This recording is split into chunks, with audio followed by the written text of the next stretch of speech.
নমস্কাৰ মই ঋতুৰাজ টাইম 8ৰ দৰ্শকসকলৰ বাবে এই মুহূৰ্তত লৈ আহিছো এটা গুৰুত্বপূৰ্ণ খবৰ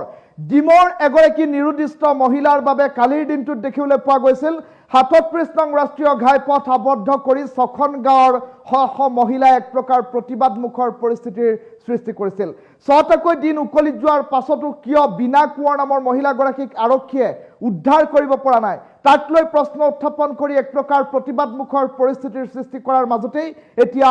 বিনা কুঁৱৰৰ স্বামী বসন্ত দিহিঙীয়াই এক প্ৰকাৰ ভয়ংকৰ স্বীকাৰোক্তি দিছে ভয়ংকৰ স্বীকাৰোক্তিত উল্লেখ কৰিছে যে বিনা কুঁৱৰৰ স্বামী বসন্ত দিহিঙীয়াই ভয়ংকৰ কাণ্ড সংঘটিত কৰি ডিমৌ নদীত পেলাই দিছিল বিনা কুঁৱৰক আৰু তাৰ পাছতেই এই ভয়ংকৰ স্বীকাৰোক্তিৰ পাছত এছডিআৰএফৰ বৃহৎ দলে অভিযান আৰম্ভ কৰিছে এই ডাঙৰ খবৰটো টাইম 8ৰ দৰ্শকসকলক এই মুহূৰ্তত জনাইছো ডিমৌৰ বিনা কুঁৱৰ কাণ্ডৰ নতুন মূৰ এই মুহূৰ্তত আহি পৰিছে এটা বিগ ব্ৰেকিং টাইম 8ৰ দৰ্শকসকলক জনাইছো স্বামী বসন্ত দিহিঙীয়াৰ ভয়ংকৰ স্বীকাৰোক্তি কালিৰ দিনটোত দেখিবলৈ পোৱা গৈছিল বিনা কুঁৱৰৰ সন্ধান উলিয়াব নোৱাৰা আৰক্ষীক জবাবদিহি কৰিছিল সৰ্বসাধাৰণ ৰাইজে আৰু তাৰ পাছতেই ছখন গাঁৱৰ শ মহিলাই প্ৰতিবাদ সাব্যস্ত কৰি এক প্ৰকাৰ অপ্ৰীতিকৰ পৰিস্থিতিৰ উদ্ভৱ কৰিছিল আৰু বুধবাৰে ছখন গাঁৱৰ শ মহিলাই ৰাজপথ আবদ্ধ কৰি প্ৰতিবাদ সাব্যস্ত কৰিছিল সন্ধানহীন হৈ থকা বিনা কুঁৱৰৰ সন্ধান বিচাৰি প্ৰতিবাদ সাব্যস্ত কৰিছিল আৰক্ষীয়ে কিয় সন্ধান উলিয়াব পৰা নাই বুলি প্ৰশ্ন উত্থাপন কৰিছিল কিন্তু আৰক্ষীৰ তদন্তত স্বামী বসন্ত দিহিঙীয়াই এক প্ৰকাৰ ভয়ংকৰ স্বীকাৰোক্তি দিছে পত্নী বিনা কুঁৱৰক হত্যা কৰি পেলাই দিছিল ডিমৌ নদীত এনেধৰণৰ কেতবোৰ স্বীকাৰোক্তি এতিয়া আৰক্ষীৰ সন্মুখত দিছে বিনা কুঁৱৰৰ স্বামী বসন্ত দিহিঙীয়াই আৰু স্বামীৰ এই কাণ্ডৰ পাছতেই এতিয়া এছডিআৰএফৰ দল উপস্থিত হৈছে ডিমৌ নদীত পুৱাৰ পৰাই আৰম্ভ হৈছে উদ্ধাৰ অভিযান এই মুহূৰ্তত টাইম 8ৰ সোঁফালৰ স্ক্ৰীণত এখন স্থিৰ চিত্ৰ দেখুৱাইছোঁ এইজন হৈছে বসন্ত দিহিঙীয়া আৰু বসন্ত দিহিঙীয়া নামৰ এইজন লোকে বিনা কুঁৱৰ নামৰ মহিলাগৰাকীক পত্নীক হত্যা কৰি ডিমৌ নদীত পেলাই দিয়াৰ অভিযোগ উত্থাপন হৈছে আৰু আন প্ৰান্তত টাইম 8ৰ দৰ্শকসকলক দুখনকৈ বিন্দুত দুটাকৈ দৃশ্যাংশ দেখুৱাবলৈ চেষ্টা কৰিছোঁ য'ত এছডিআৰএফৰ বৃহৎ দল পুৱাৰ ভাগতে ডিমৌ নদীত উপস্থিত হৈছে আৰক্ষীৰ এটা বৃহৎ দল উপস্থিত হৈছে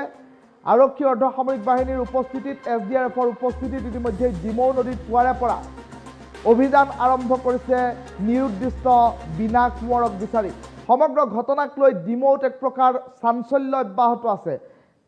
এই মুহূৰ্তৰ এটা গুৰুত্বপূৰ্ণ খবৰ টাইম 8ৰ দৰ্শকসকলক জনাইছোঁ কিয়নো কালিৰ দিনটোত দেখিবলৈ পোৱা গৈছিল শ পুৰুষ মহিলা ওলাই আহিছিল শ পুৰুষ মহিলা ওলাই আহি এক প্ৰকাৰ প্ৰতিবাদমুখৰ পৰিস্থিতিৰ সৃষ্টি কৰিছিল আৰক্ষীক সময় বান্ধি দিয়া হৈছিল ইমান সময়ৰ ভিতৰত আৰক্ষীয়ে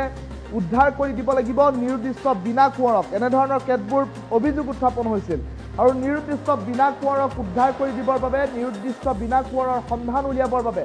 আৰক্ষীক বান্ধি দিয়া সময়সীমা পাৰ হৈ যোৱাৰ বাবে কালিৰ দিনটোত এক প্ৰকাৰ উত্তপ্ত পৰিস্থিতি প্ৰশাসন ব্যৱস্থাক এক প্ৰকাৰ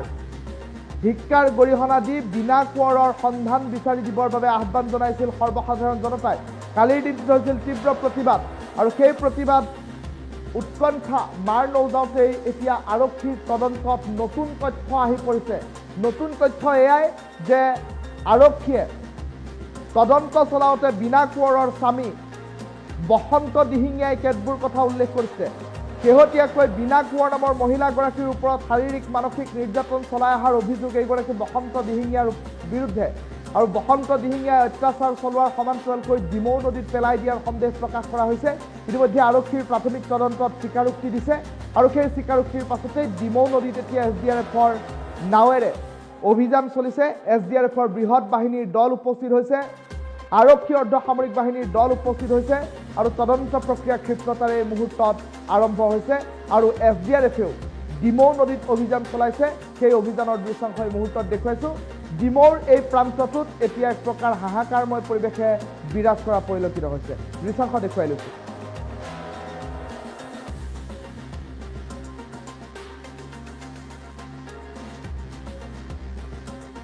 ৰাতিপুৱা 6টামান বজাৰ পৰা কৰা হৈছে আজি আৰু বাকী আপোনাৰ 4-5 দিনটো হৈ গ'ল বিচাৰি থকা হৈছে পোৱা নাই কিন্তু এতিয়া আমাৰ এছডিআৰএফৰ পৰা টীম আহিছে আৰু তেওঁলোকে ডাইভিং কৰি আছে বিচাৰি থকা হৈছে যিমানডোখৰ সম্ভৱ মানে যোনসকলকে ছাছপেক্ট কৰা হৈছে তাতেকে বিচাৰিব আৰু পালে নিশ্চয় আপোনালোকক জনাই দিব এদিন নহয় বহুত দিনে চলাইছোঁ 4 দিনমান ইতিমধ্যে ডিমৌ থানাৰ এটি আৰক্ষী বৃহৎ দলে আৰু লগতে এছডিআৰএফ বাহিনীয়ে ডিমৌ নদীত ৰাতিপুৱা 8 বজাৰ পৰা তেখেতক বিচাৰ খোচাৰ কৰি আছে, যিগৰাকী মহিলা সন্ধানহীন হৈ আছে বিনা কোঁৱৰ। গতিকে এতিয়ালৈকে তেওঁৰ কোনো ধৰণৰ সংহত পোৱা নাই আৰু ইতিমধ্যে ডিমৌ নদীতে SDRF বাহিনী আমি দেখিছোঁ।